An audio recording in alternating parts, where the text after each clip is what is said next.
There's history here. And here. There's history there. History is everywhere.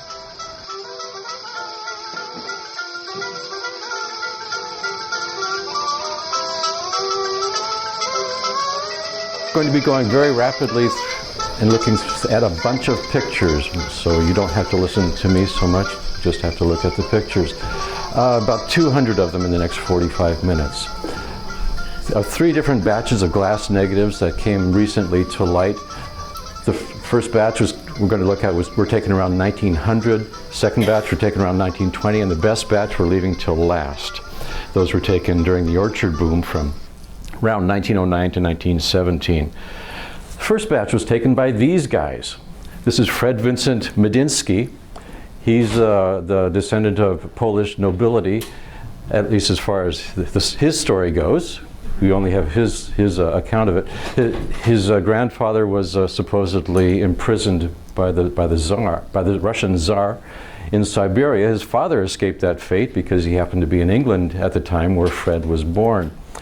Came to the United States sometime in the 1860s. The 1870s finds him a steam engineer operating a tugboat on the Great Lakes, which he eventually owned.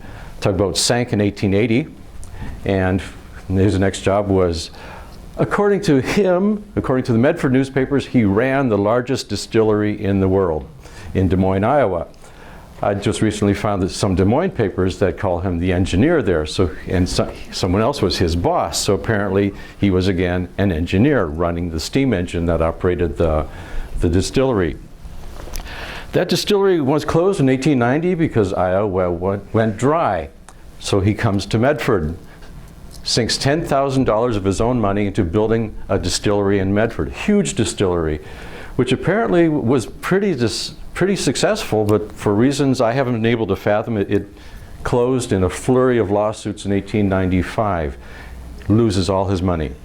This $12,000 distillery sold at auction for $2,000, so he's broke. Goes back to engineering. Now he's operating a steam engine, steamboat, operating the steam engine of a steamboat on the Yukon during the Yukon Gold Rush. His wife, Ella Medinsky, we don't know a whole lot about her. Like most women, she had the important job of working at home instead of fooling around on the Yukon River. So, and stuff like that doesn't make the history books, doesn't make the newspapers. And her obituary is pretty thin. All we know about her is what we have from the census. She was born in 1858, the daughter of a John Palmer in Chicago. Wrong Palmer family, not the Potter Palmer family. They were poor. And marries Fred when she's 18 years old. And other than Fred's biography, that's all we know about her biography. Her obituary is pretty thin. It's just about the only detail is that she was for several years a reader at the Christian Science reading room in Medford, which is a shame because she probably took most of these pictures. And so we just don't know much about her, except that she looks like she was probably a pretty formidable woman. Although that may just be the effects of her corset. It looks like she's about to burst.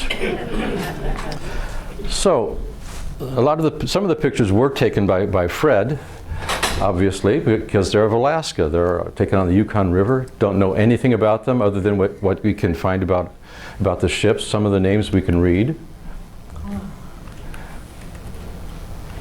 Neat pictures, not about local history, unfortunately.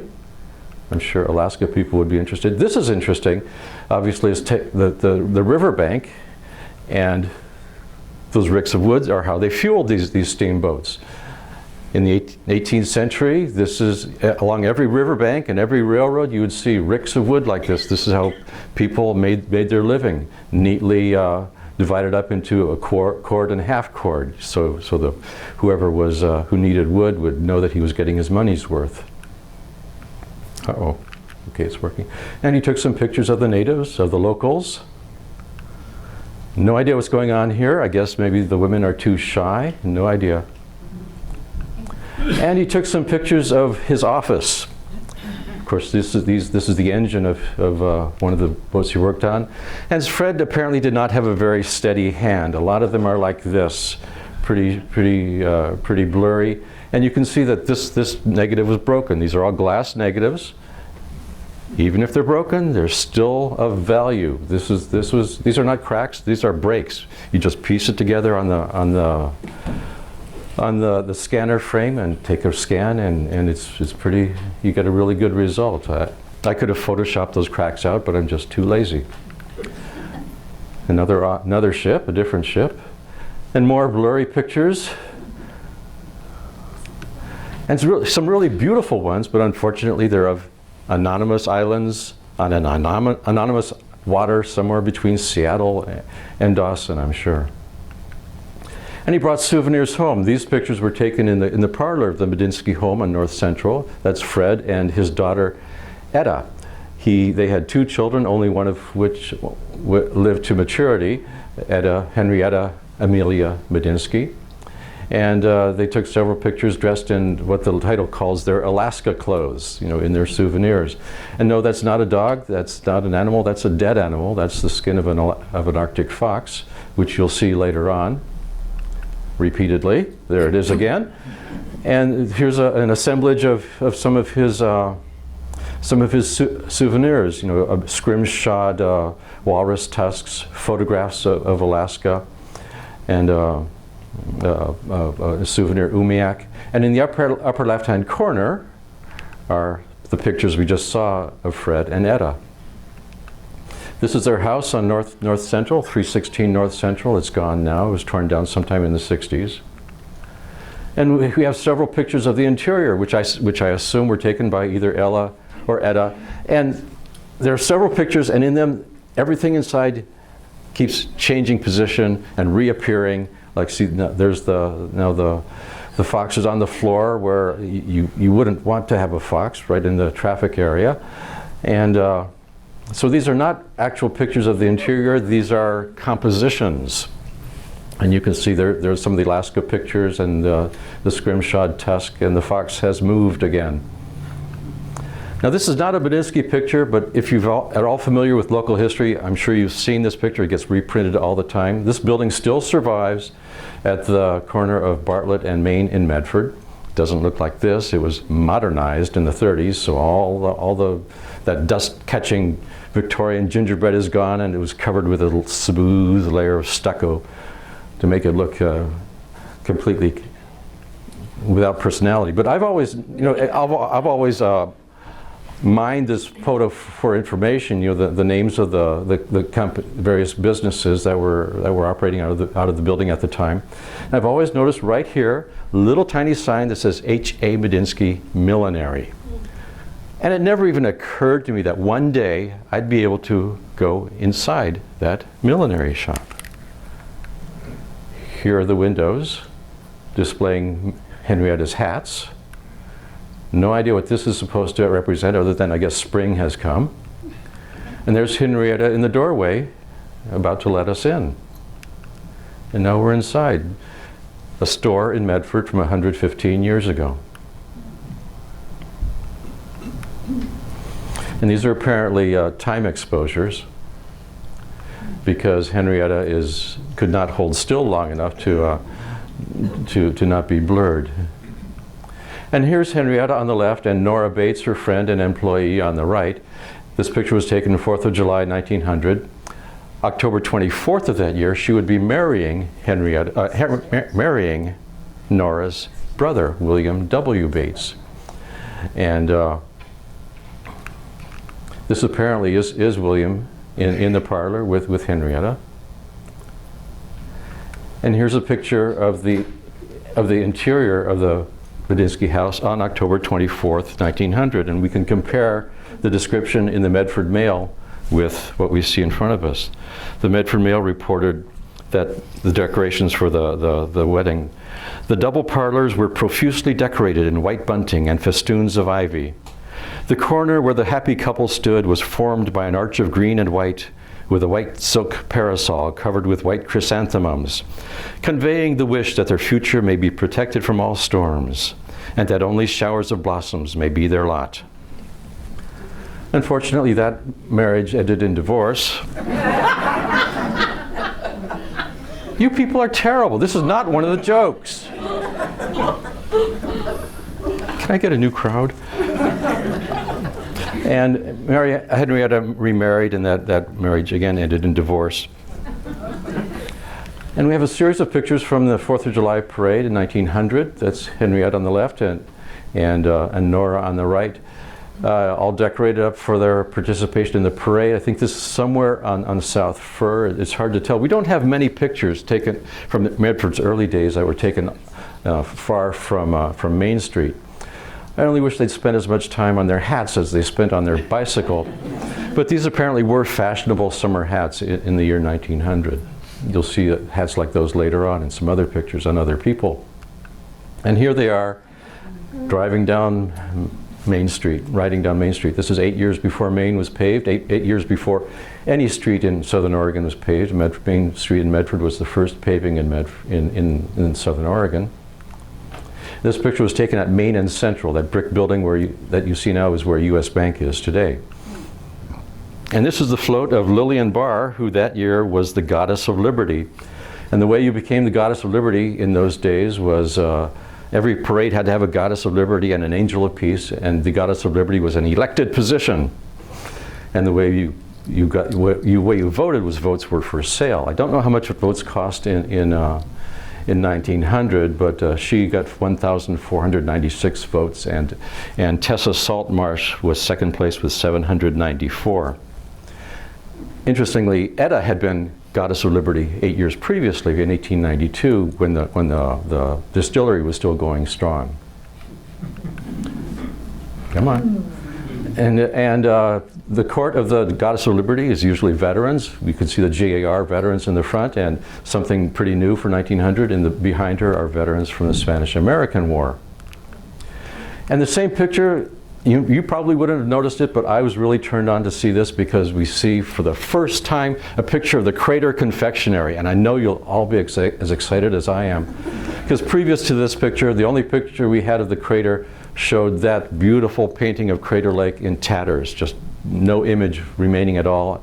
And I had found stories about when it was painted in 1895 when an itinerant painter named Mr. Corson, and I knew I'd never be able to see it. And in 1902, the newspaper is editorializing that they should take that thing down because it's just tatters, and you've got nothing but weathered signboards there. So it takes very little to excite me. Here's another float of G.A. Gurney's racket store. Every town in the early part of the last century had a racket store, just a variety store. Not sure why they were called racket stores. And you can see the variety of stuff he offered. This picture was taken from the entrance to the alley where the Criterion doors are now. Of course, this was taken 24 years before the Criterion Theater was built. Across the street, you can see the two-story building where the Medford Mail and the post office were.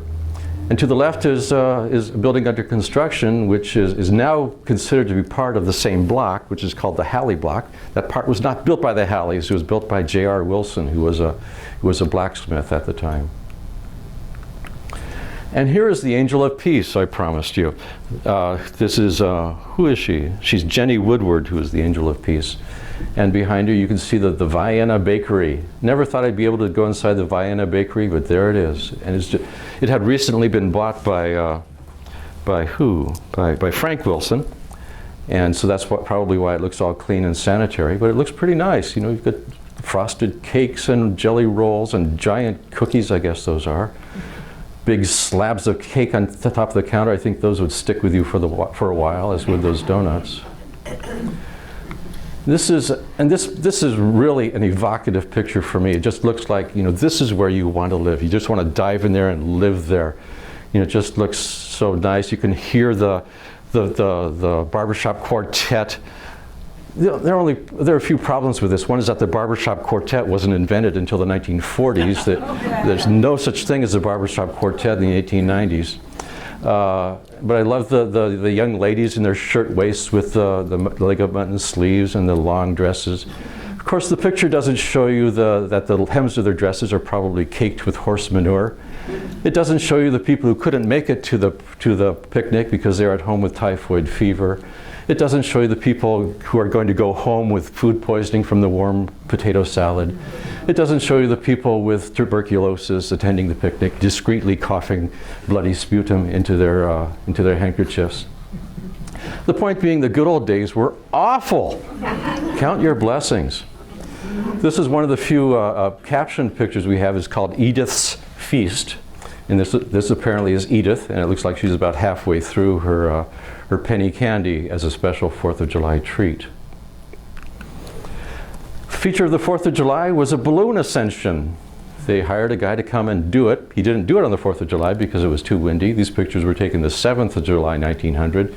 And the next 8 pictures are something that are, as far as I know, unique in the country.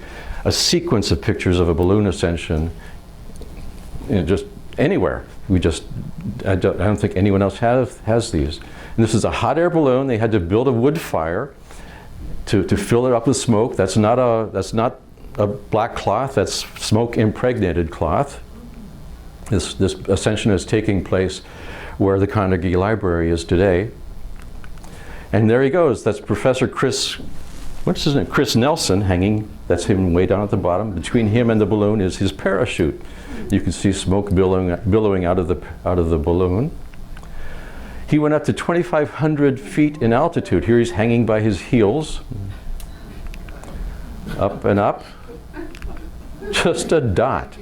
And then parachuted to Earth. And you can see boys running off to see him land, and girls too, wearing one of those horrible straw hats. He landed about a block south of where he took off on South Oakdale, and the balloon came, when he released, the balloon turns upside down, the smoke goes out rapidly, and the balloon, this big sack, comes plummeting down like a ton of bricks. It landed a block to the east of where he did. And the Medinskys left us several just downtown shots. I don't know why they took these, but I'm sure glad to have them, because we don't have residential shots like this. This is North Bartlett in Medford, but Harriet's shop was in that two-story building at the far left. And you can see the wooden sidewalk in the lower left-hand corner, the board sidewalk, and you can see the weeds, because several years earlier, the Medford City Council, in its wisdom, had decided that cows and pigs could no longer run free in the streets of Medford. So now you've got a weed problem, and they have to keep after people to cut their weeds down because it's a fire hazard. And this is 8 years before Medford got its first fire engine. At this time, fire protection was simply a hose wagon which you attached to the fire hydrant, if you had a fire hydrant close enough for the hose to reach. Here's another street shot. This is the latest picture, the most recent picture from the Medinsky collection. We know it was taken in January or February of 1911 because you can see the Woolworth building there under construction 30 years before Woolworths would move in. It wasn't built by Woolworths. And you can see that the street trees still have enclosures around them so they aren't chewed on by horses and cows and pigs. Another parade picture. This was taken September 9th, 1900, the parade for Walter L. Main Circus. And again, we're at Main and Central. We're looking on the other side of the street now. That's why the pictures aren't so good. We've got the sun burning out the image. This one-story building is still there. That would eventually be bought. Well, I think it would soon be bought by Mr. Medinsky. It's now called the Medinsky building, even though he didn't build it. And it's now the Tuxedo Den building, if you're familiar with Medford at all. The 3-story buildings across the street, those would in the 30s be consolidated into the Fleurer building and burned down in 1969, and now that's the site of Vogel Plaza at Main and Central in Medford. And here we're looking directly across the street. And here, this is the ad that ran in the paper the year before, the day before that parade. And we have several pictures of Henrietta in her finery. Doesn't seem too happy about it here. And here she's not in her finery. Here she's in a shocking state of undress. These are her exercise clothes, as evidenced by the Indian clubs in the background. Indian clubs were really big in that era as a way to exercise. and Henrietta in drag. People have a hard time understanding that our grandparents had senses of humor. Yes, not every picture is meant to be taken seriously and at face value. Like this one. This is really brilliantly done. What's going on here? Well, it's a double exposure, and it's Henrietta. Henrietta is upset because Henrietta has a bowl of raspberries. Just very, very nice. And this is another gag picture. This is of Ella, and she does not seem to be too pleased because, for one, she's being shown leaving the necessary room, and probably also because she's not wearing a corset, or maybe her corset is just unlaced. Not a happy lady. So that's all for Medinsky. The next batch we're going to be looking at were taken by this guy. This is Harvey Cope, who was for 30 years a science teacher at Medford High School. Came in 1920.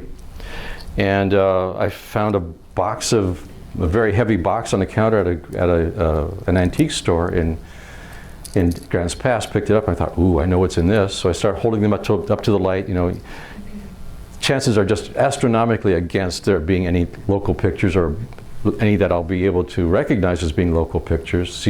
I see face after face, you know, anonymous people. Then I see the outline of Roxanne. So I put them all back in the box and I buy it. In that box, a lot of those faces were of this guy, Harvey Cope, because there were 25 self-portraits.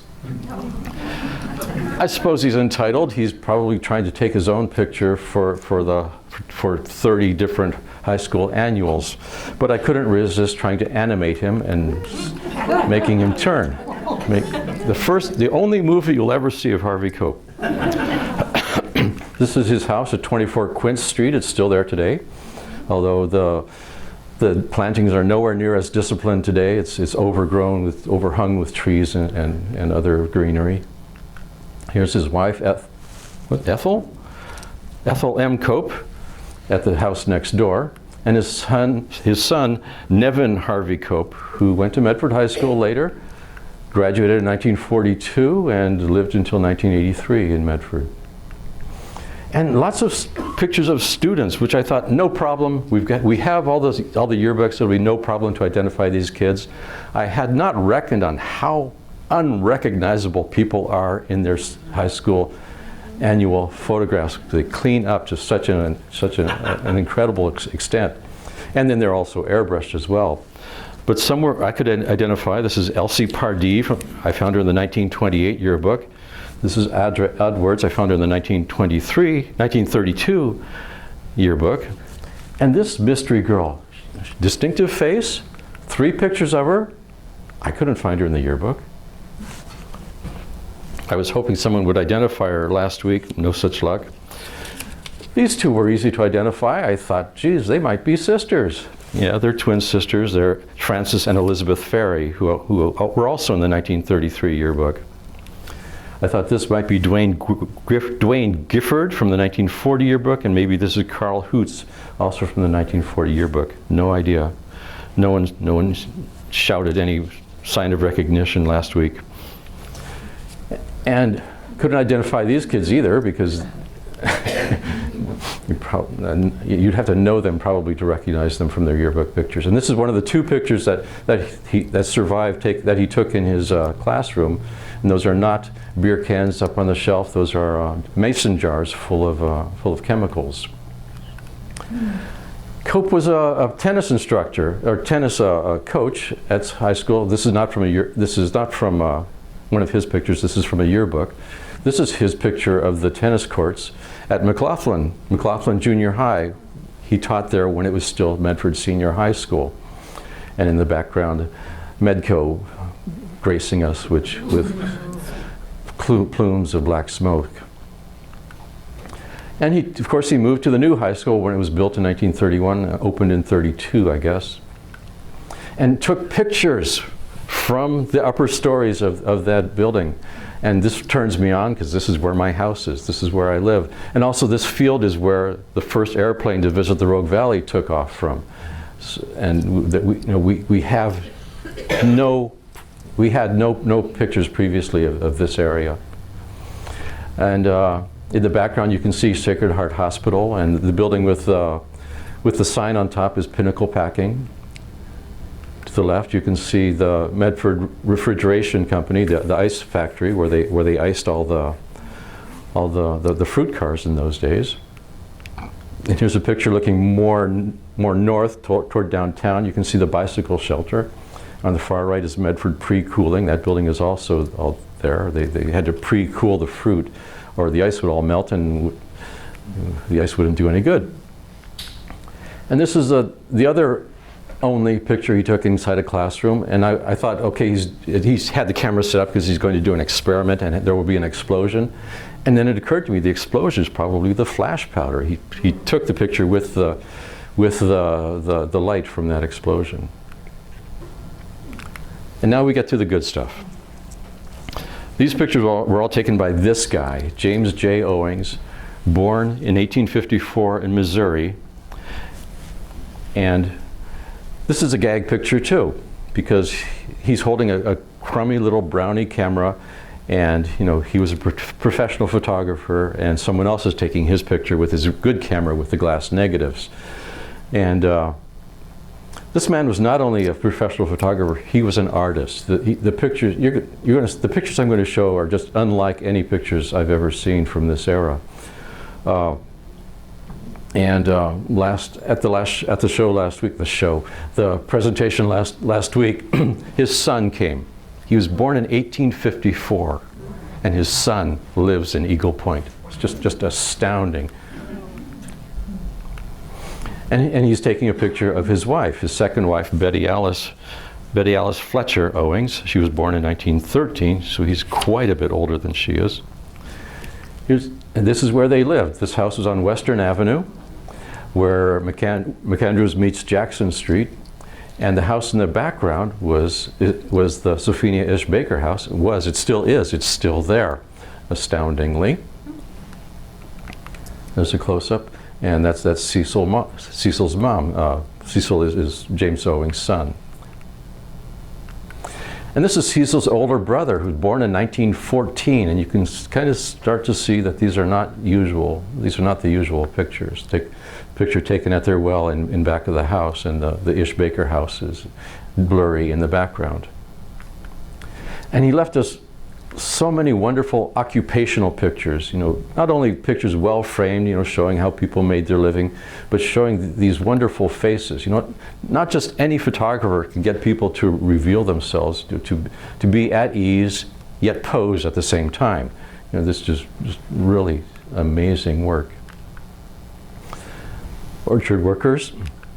These people are not picking pears, they're picking apples. This is an apple orchard. Around 1910, when this was taken, we were still making the transition from apples to pears.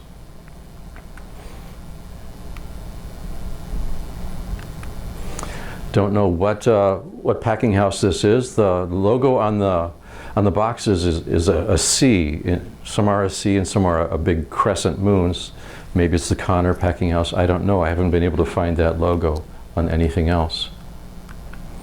This is interesting because this is not assuming that Owings was the craftsman that I think he was. This is not a picture of this guy. This is a picture of these horses, and just look at the power in this team. Just like a coiled spring. It's just really wonderful.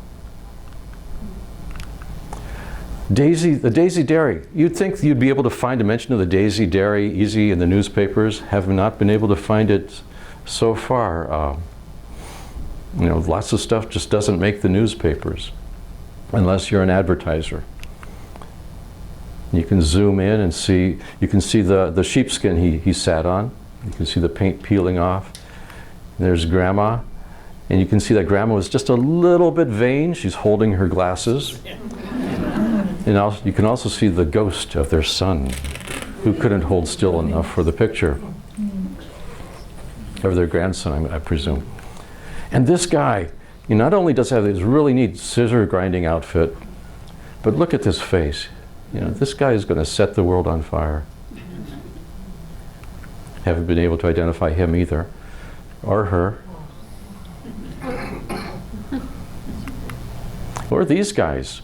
The engine I can identify, that's engine number 5 from the Rogue River Valley Railway, this 5-mile railway line between Medford and Jacksonville. It was run by the Barnum family, and as far as I know, they never had any employees, so maybe these kids are just groupies or just local hangers-on. I don't know. And these are Barnums. That's William H. Barnum sitting on the cowcatcher. This is a different engine. This is number 6, their saddle tank engine. William H. Barnum would die in 1918 along with his infant son during the Spanish flu epidemic. And at the top of the engine is his father, William S. Barnum, who leased the railroad shortly after it was constructed in the early 1890s, then bought it, then operated it with his sons. It was the only family-owned and operated railroad in the world. And here he is again on their second gasoline engine. This is they had this built in 1910 in San Francisco, and ran that between Medford and Jacksonville.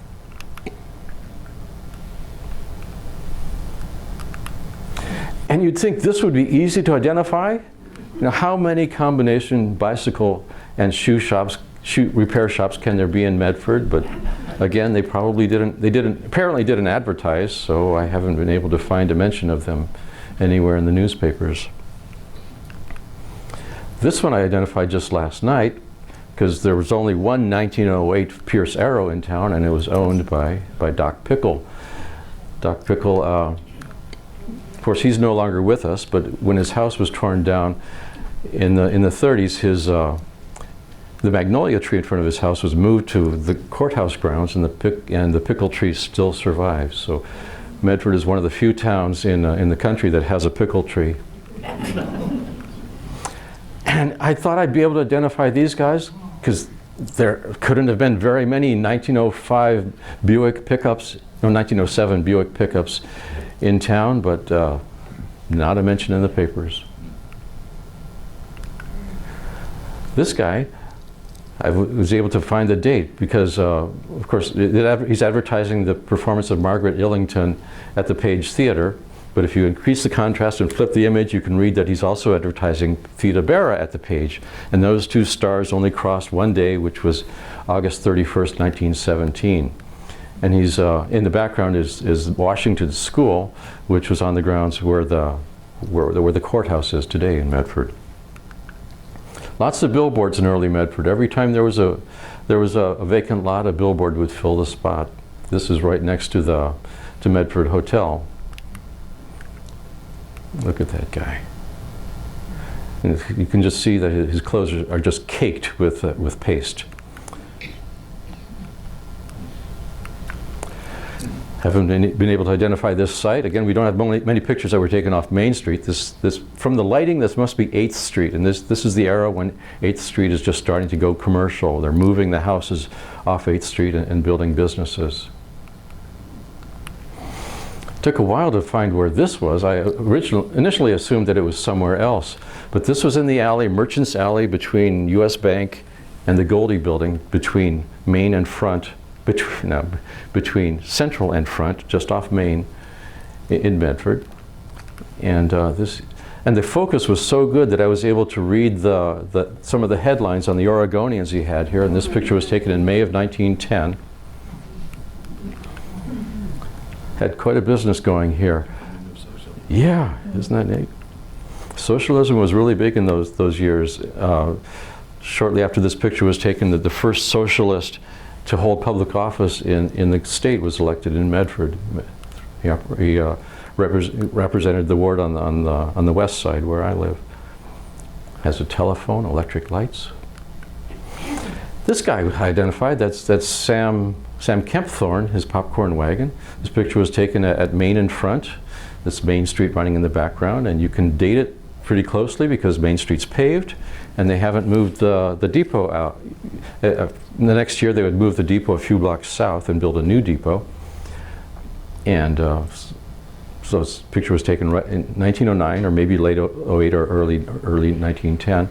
These buildings still survive. The big one is the Weeks and Orr building, and right on the other far side of that, you can see it steps down a little bit. That's the Bates Brothers building, where Eda's first husband worked. I don't think I mentioned that they were barbers. They were barbers, and like most barbers, they became wealthy apparently because they have a cash business and because they get all the scuttlebutt, and they got in early on the orchard boom during real estate speculation and became pretty well off. Well, this picture was also taken at Main and Front, and again, I was excited to see this because we have lots and lots and lots of pictures of this building, all of them taken from the other side. Photographers like to have the sun to their backs, so this is the only picture showing the other side of the exhibit building. It was built in 1905, one of the engines that drove the orchard boom, this tremendous real estate boom when Medford's population quadrupled and land values went through the roof. Well, not land values, but land prices went through the roof. And it was a free museum. You know, the idea being to get people off the train to go into this free museum, see all the wonders of the Rogue Valley, and also lurking in the building would be the real estate salesman who built this free museum. This picture would have been taken in 1909, and it's just 5 years after the ice cream cone was invented, so it didn't take long for things to travel in those days.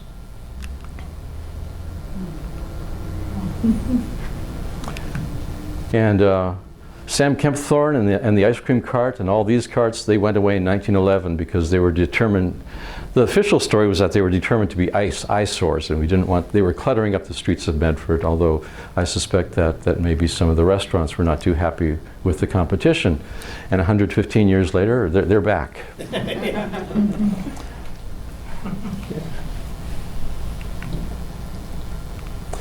And I should have mentioned that those two buildings survive today, the two big buildings on the right. Now they're consolidated into the Goldie building. That's where Howie's is now. Well, it wasn't a saloon then, it was a theater then, but it's a saloon now. And this, one of my favorite pictures, you know, I've moved an awful lot of dirt in Medford, dug a lot of holes, planted a lot of trees, you know, done a lot of gardening. And if I had dug a ditch that straight and that deep in Medford, I'd be proud too. But this is, again, opposed pictures. You know, they're done, and they jumped back in the ditch to have their picture taken. And look at those guys. A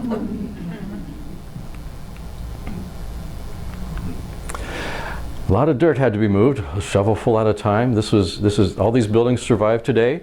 This is North Grape in Medford, and it's obviously after 1908 because you can see Main Street has been paved in the background. It's at a higher grade, and that's why you've got a huge puddle right there, huge muddy puddle.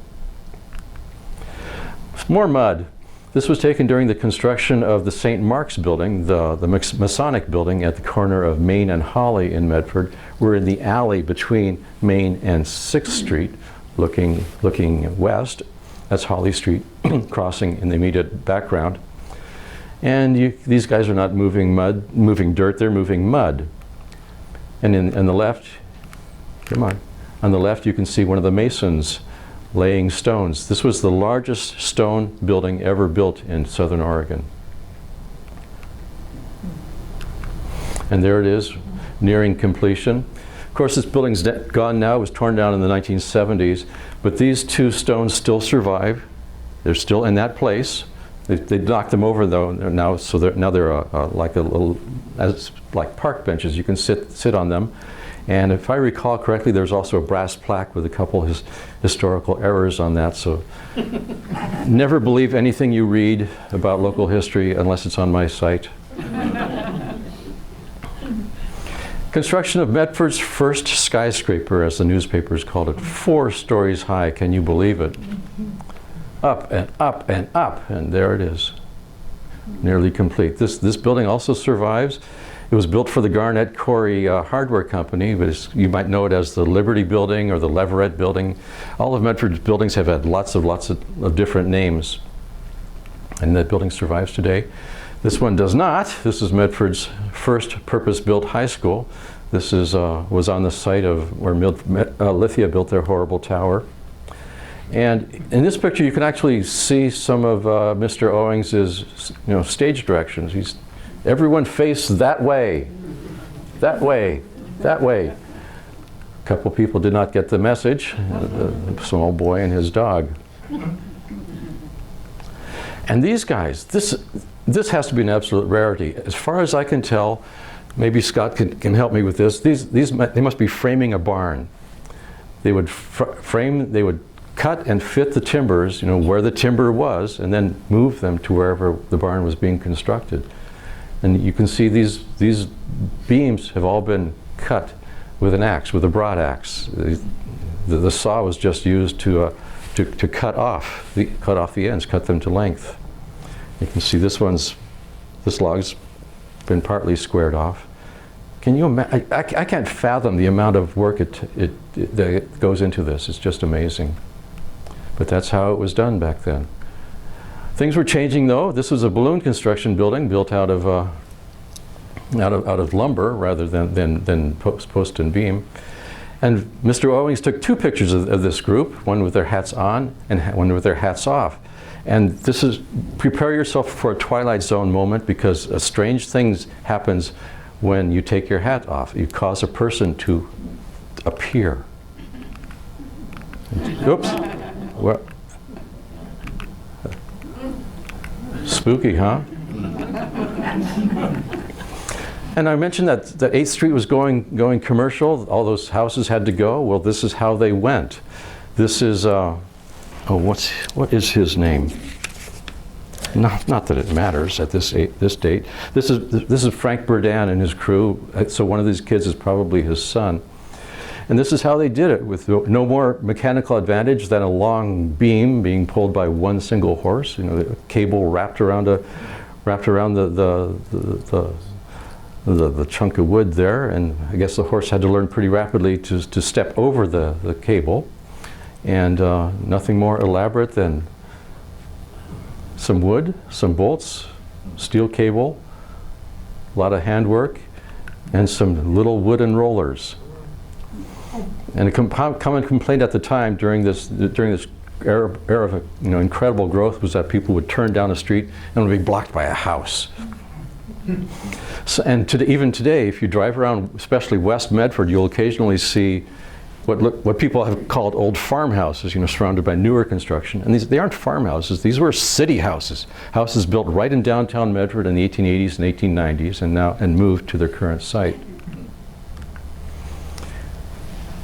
More construction pictures. Here they are digging the foundation for the Medford Hotel, the Hotel Medford. This plow is being pulled by a gasoline engine there, and guys over there are digging up the dirt and loading it by hand into carts, one shovelful at a time. In the background is the water tower. This was not expressly built for drinking water. This was for fire protection. This is before fire engines.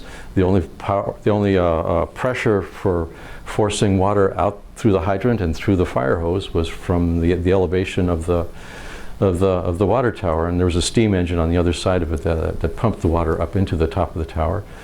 And this is an unusual picture because it shows graffiti. The class of 1911 had been up there and painted their numbers and painted out the previous year's numbers. This tower would be taken down the same year, and you can see why. It's starting to show its age. Those kids were probably lucky to have escaped that adventure with their lives. You can see the sag of the balcony there. And this is construction of the Hotel Medford. Concrete and brick construction. Now it's topped out. The top story of the hotel wasn't added until 1925. Construction of the 1910 railroad depot, which was Medford's third depot. Medford's only about 27 years old and went through 3 depots. Its growth was that steep. At the far right, you can see a steam engine. Why is there a steam engine there? That's the cement mixer. And probably they might have used that to mix the mortar as well, and those barrels were full of Portland cement. One shovelful at a time. That's how they're grading this street. They're working on West Main in Medford. And on the far left, you can see there is some mechanization there. There's a steamroller in town. Lots of Greeks and Italians in town at the time doing the grunt work of paving the streets and building the sewer system. During the orchard boom, Medford sunk $1 million into paving its streets, sunk $1 million into bringing water down from the mountains and building sewer systems to get rid of the water, and which is usually painted as, as a time when giants walked the earth, that they did all these wonderful things that we still benefit from today. Well, think about it. There's 10,000 people in town, and who's going to pay off those bonds for $2 million? Which becomes an even bigger problem because that orchard boom went bust in 1912. Medford had been saying, we're going to be San Francisco in the next 10 years. We're going to be huge. Don't have to worry. We can bond for as many improvements as we want. Of course, when the boom goes bust, a third of that quadrupling of population went away. And the people who are left have to pay off the bonds. And it was a problem. They had to refinance the bonds, and they barely got them paid off in time for the next bust in 1929. Come on. And here's part of the paving crew that did that paving. Of course, they're posed on that steam engine. And that's the gravel crusher in the background. The newspapers are not clear. It was somewhere in West Medford. We don't know exactly where it was. This is not their work. The rich people who lived on Geneva and Ready, they didn't want to slog through another year of mud. And the city wasn't about to pave their streets because this was a residential street, not a major artery. So they contracted with their own contractor to have their street paved in concrete with this beautiful patterning. And some people even today assume that's a cobblestone street. No, that's concrete. It was called brickolithic. And the newspapers crowed that this concrete would last longer than the pyramids. Well, it's today's rate, it's not going to make it. And there's the crew at work paving that street. And those houses, I think all of those houses still survive. This is Geneva Street. And they did Ready the same way. For some reason, that Ready is now asphalt. And maybe the brickolithic is underneath the asphalt, I don't know. And here's Ready looking toward Roxanne, of course. Several pictures of saloons. As far as I know, these are Medford saloons. A couple of them do have, you can read Medford newspapers or a box of Medford cigars in the saloons, but can't identify which saloons so far. And this is the last picture I'm going to show you.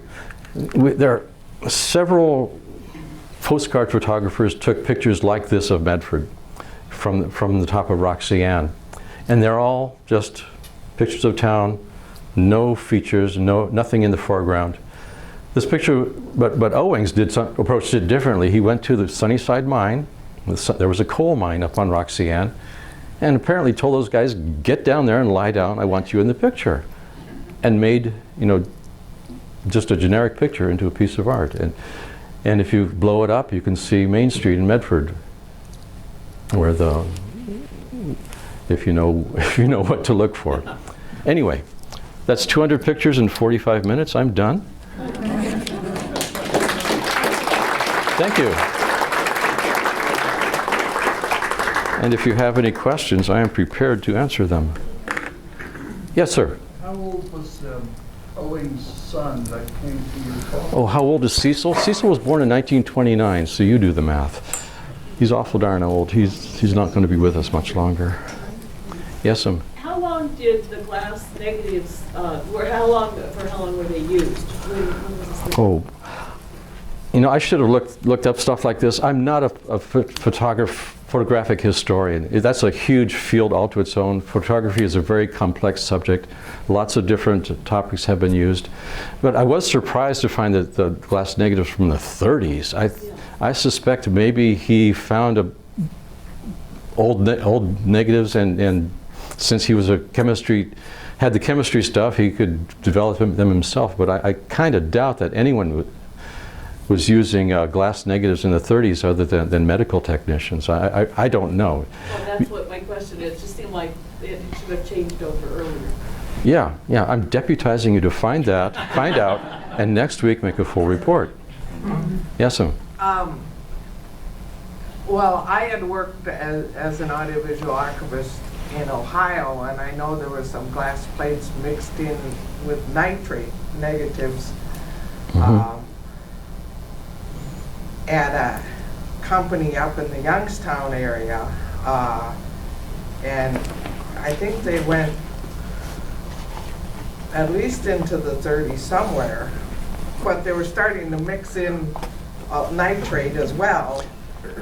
So maybe they had that stash of leftover glass plates. And I don't know. I know glass negatives were used industrially in the 30s, but it's surprising to see a guy using them for snapshots in the 30s. Yeah, well. I don't know. Scott. Yeah, it seems like a novelty that glass plates and also tin types. I've seen tin types made as late as the late 30s. Well, that was a technology that was just after the Civil War, but every once in a while it would pop up. The framing that you have, the barn, what you call the barn, fascinating to see them doing that type of detailed work, but it seemed too low to be a barn structure. It seems like it might have been a warehouse or even a packing type of structure. Could be. Beats me. Oh yeah, aren't they? Yeah.